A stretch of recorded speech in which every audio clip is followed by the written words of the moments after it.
السلام علیکم ورحمۃ اللہ وبرکاتہ۔ جناب کیسے مزاج ہے؟ امید ہے آپ خیریت سے ہوں گے۔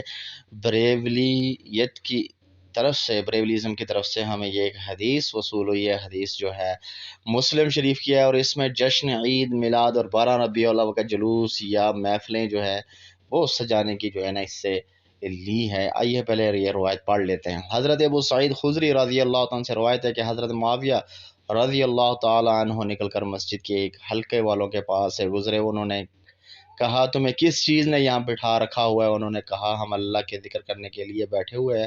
انہوں نے کہا کیا اللہ کو گواہ بنا کر کہتے ہو کہ تم اس کے علاوہ اور کسی غرض سے نہیں بیٹھے ہوئے؟ انہوں نے کہا اللہ کی قسم ہم اس کے علاوہ اور کسی وجہ سے نہیں بیٹھے۔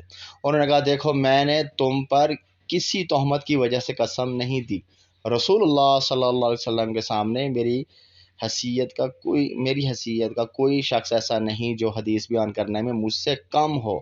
اس کے باوجود اپنی یقین علم کی بنا پر میں تمہارے سامنے یہ حدیث بیان کر رہا ہوں۔ رسول اللہ صلی اللہ علیہ وسلم نکل کر اپنے ساتھیوں کے ایک حلقے کے قریب تشریف لائے اور فرمایا تم کس غرض سے بیٹھے ہو؟ انہوں نے کہا ہم بیٹھے ہیں اللہ کا ذکر کر رہے ہیں اور اس بات پر اس کی حمد کر رہے ہیں کہ اس نے اسلام کی طرف ہماری رہنمائی کی، اس کے ذریعے سے ہم پر احسان کیا۔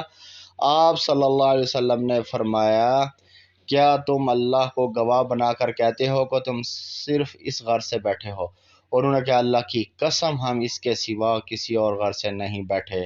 آپ صلی اللہ علیہ وسلم نے فرمایا میں نے تم پر کسی تہمت کی وجہ سے تمہیں قسم نہیں دی، بلکہ میرے پاس جبرائیل آئے اور مجھے بتایا کہ اللہ تعالیٰ تمہارے ذریعے سے فرشتوں کے سامنے فخر کا اظہار فرما رہا ہے۔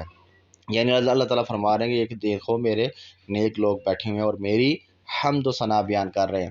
ایک چیز تو یہ ثابت ہوئی کہ یہاں اللہ کی توحید بیان ہو رہی تھی، ٹھیک ہے جناب۔ دوسرا یہاں عید جشن میلاد کا ذکر تک نہیں، اور 12 ربیع الاول کی تاریخ تک نہیں ہے اس میں، اور یہ کوئی محفل اس طرح کی نہیں تھی جس میں آپ کہیں کہ اللہ کے رسول کا جشن منایا جا رہا تھا۔ اس دن عید تھی یا اس دن اللہ کے رسول کا میلاد تھا۔ کیوں اللہ کے رسول پر جھوٹ باندھتے ہو؟ اللہ کے رسول نے فرمایا جس نے مجھ پر جھوٹ بولا وہ اپنا ٹھکانہ جہنم بنا لے۔ اس حدیث میں اس طرح کے کوئی الفاظ نہیں، کیوں اپنے منہ کے الفاظ حدیثوں میں گھسیٹ رہے ہو؟ اللہ سے ڈر جاؤ، اللہ سے توبہ کرو۔